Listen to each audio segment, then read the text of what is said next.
Nathuram Godse RSS का पैदाइश था।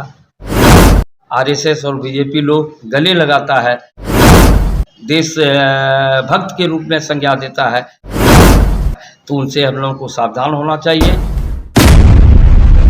नाथूराम गोडसे का समर्थन करने वाले लोगों को कोसते नजर आए कांग्रेस नेता राजेश रंजन। नाथूराम गोडसे आरएसएस का पैदाइश था। राष्ट्रपिता महात्मा गांधी की पुण्यतिथि के मौके पर आज महागामा के पूर्व विधायक और कांग्रेस के दिग्गज नेता राजेश रंजन को कड़ा बयान जारी करते सुना गया। नाथूराम गोडसे आरएसएस का पैदाइश था। आरएसएस और बीजेपी लोग गले लगाता है, देश भक्त के रूप में संज्ञा देता है, तो उनसे हम लोगों को सावधान होना चाहिए।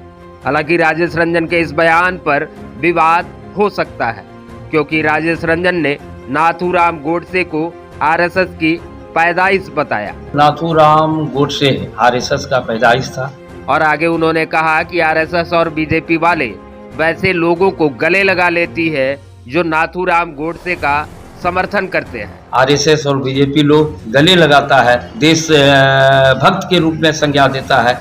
और अंत में उन्होंने कहा कि तमाम भारतीयों को ऐसे लोगों से सावधान रहने की जरूरत है, तो उनसे हम लोगों को सावधान होना चाहिए।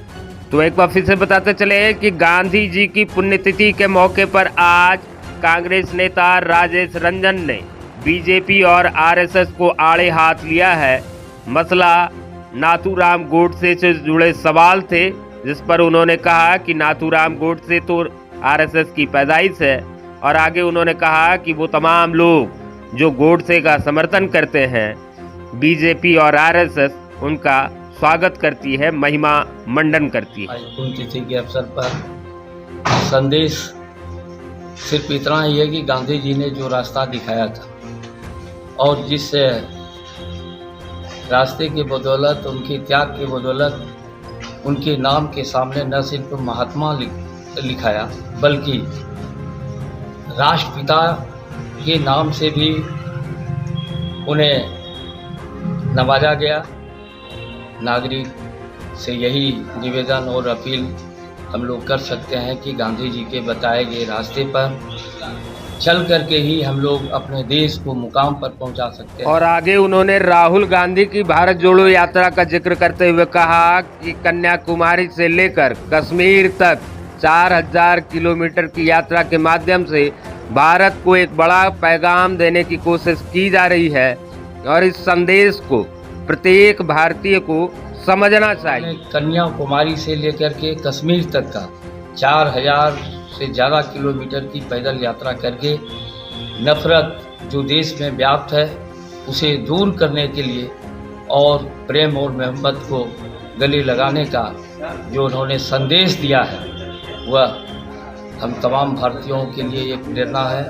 हम तमाम न सिर्फ युवा वर्ग से, बल्कि जितने भी हैं, शोषित हैं, दलित हैं, अल्पसंख्यक हैं, आदिवासी हैं, गरीब हैं, अमीर हैं, सबों को आज के दिन आवश्यकता है न सिर्फ गांधी जी के संदेश को स्मरण करने का, बल्कि हमारे नेता ने जो एक देश के अंदर में एक जागृति पैदा किया है, उन पर भी कहीं न कहीं मंथन करने का।